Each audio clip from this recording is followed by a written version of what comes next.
তো আল্লাহ যখন আকার নিলেন তখন তার নাম হলো মুহাম্মদ। বুঝতে পেরেছেন?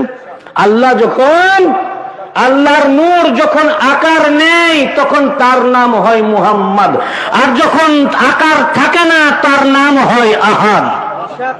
আল্লাহর ডেফিনেশন কি? আল্লাহ নিরাকার। আল্লাহ কি? আল্লাহর ডেফিনেশন, আল্লাহর ডেফিনেশনের মধ্যে কি? আল্লাহ নিরাকার। তার মানে আল্লাহ যখন নিরাকার তখন তার নাম আল্লাহ, আর আল্লাহ যখন আকার নাই তার নাম হয় তখন আহমদ, মুহাম্মদ। যে উপরে থাকলে আল্লাহ, নিচে আসলে আহমদ, এটা বলতে পারতেছেন না।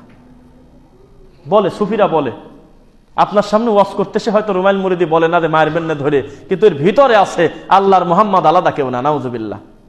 ওর অন্তরের ভিতর তাই আছে, হয়তো সামনে বলে না। খানকায় যখন পার্সোনালি মুরিদদের সাথে থাকে তখন মাঝে মধ্যে বলে ফেলে, আল্লাহ যখন আহাদ তখন উপরে থাকে, আল্লাহ যখন মুহাম্মদ আহমদ তখন মাটির উপর থাকে। বলতেছে মাঠে ময়দানে বলে, মাঝে মধ্যে বলে ফেলে, এটা তাদের মনের কথা, তাই সত্যি মাঝে মধ্যে জবান দিয়ে বের হয়ে যায়। কিন্তু আমরা মনে করি মুহাম্মদ সাল্লাল্লাহু আলাইহি ওয়াসাল্লাম যতই সম্মানী হোক, সে খালেক না, তিনি মাখলুক। তবে মাখলুকের ভিতরে সবচেয়ে দামি মাখলুক, বাস এই কথা আমরা মনে করি। কিন্তু খালেকের সত্তায় তার কোনো হাত নাই। গায়েবের মালিক একমাত্র কে?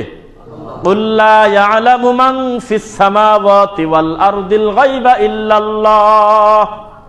মুহাম্মদ সাল্লাল্লাহু আলাইহি ওয়াসাল্লাম আপনার মুখ দিয়ে বলে দেন, কে আছে আসমান আর জমিনে আমি আল্লাহ ছাড়া গায়েব জানে? এর চাইতে খোলাসা করে ক্লিয়ার করে কথা বলা যায়? বাঙালি মানল না তো মানলই না, আবার এর ভিতরতে ইল্লাল্লাহ জিকিরের দলিল পাওয়া গেছে।